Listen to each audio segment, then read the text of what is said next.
কাৰণে পানী দিব অৱস্থা নাই, পানী দিব পৰা নাই। আৰু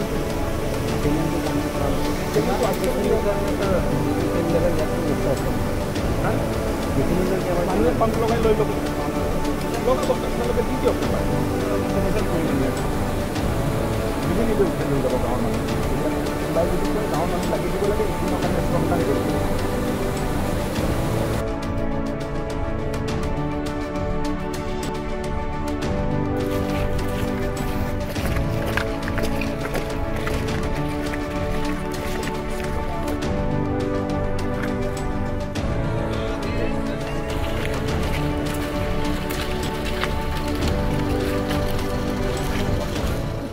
আপুনি ৰেংমা যিটো প্ৰকল্প পৰিদৰ্শন কৰিলে আজি এই বিষয়টো কি কৈছে? ৰেংমা প্ৰকল্পটো 2009 আৰম্ভ হৈছিলে আৰু সম্পূৰ্ণ হোৱা নাছিলে। হেডৱৰ্কছো কমপ্লিট হোৱা নাছিল, একো কমপ্লিট হোৱা নাছিল। যোৱা 4 বছৰ মই যে সদায় কৈ থাকোঁ যে বিজুতি হোৱা, বন্ধ হৈ যোৱা, অধৰুৱা হৈ থকা প্ৰকল্পবোৰ আমি সম্পূৰ্ণ কৰাৰ কাৰণে চেষ্টা কৰি আছোঁ। ইয়াৰ এক উদাহৰণস্বৰূপে ৰেংমা প্ৰজেক্টটো আপোনালোকে ধৰিব পাৰে যে প্ৰায়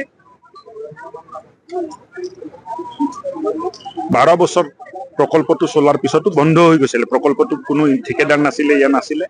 ৰিভাইভ কৰাৰ কাৰণে, পুনৰ মানে জীৱনটো দিবৰ কাৰণে আমি লাগিছিলোঁ। স্থানীয় বিধায়কেও বহুত মানে আগ্ৰহ ৰাখিছিলে আৰু এই হেডৱৰ্কছটো কমপ্লিট হ'ল।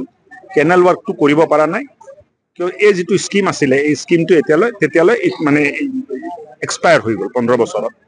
আমি নতুন এটা পইচা ধৰি দিম, দুইফালে কেনাল হ'ব আৰু এই নদীৰ পানীটো ইপাৰেও লৈ যাবৰ কাৰণে ইকুৱেটৰ কথা কৈছে, অৰ্থাৎ পাইপেদি পানীটো আৰু এটা নদী যে ইফালে আছে, কি নাম নদী? একেখন নদী পুৰণা পাৰ্ট। আচ্ছা, পুৰণা পাৰ্ট যিটো আছে এইটো আমি পাৰ কৰি লৈ যোৱাৰ কাৰণে চেষ্টা কৰি আছোঁ। কিমান সোনকালে কৰিব পাৰোঁ, মোৰ চেষ্টা আছে যে অন্ততঃ সকাহ দিব পৰাকে অতি সোনকালে কেনালত পানীটো দিব লাগে। ঘোষণা কৰিছোঁ ৰাজহুৱাভাৱে। এইটো মানে অলপ ইঞ্জিনিয়াৰসকলো অলপ প্ৰেছাৰত থাকক যে মন্ত্ৰী আহি নিজে ঘোষণা কৰি গৈছে এইটো কামটো কৰিব লাগিব। ময়ো মানে 2 দিনৰ মূৰে মূৰে মনিটৰ কৰি খবৰ লৈ থাকিম।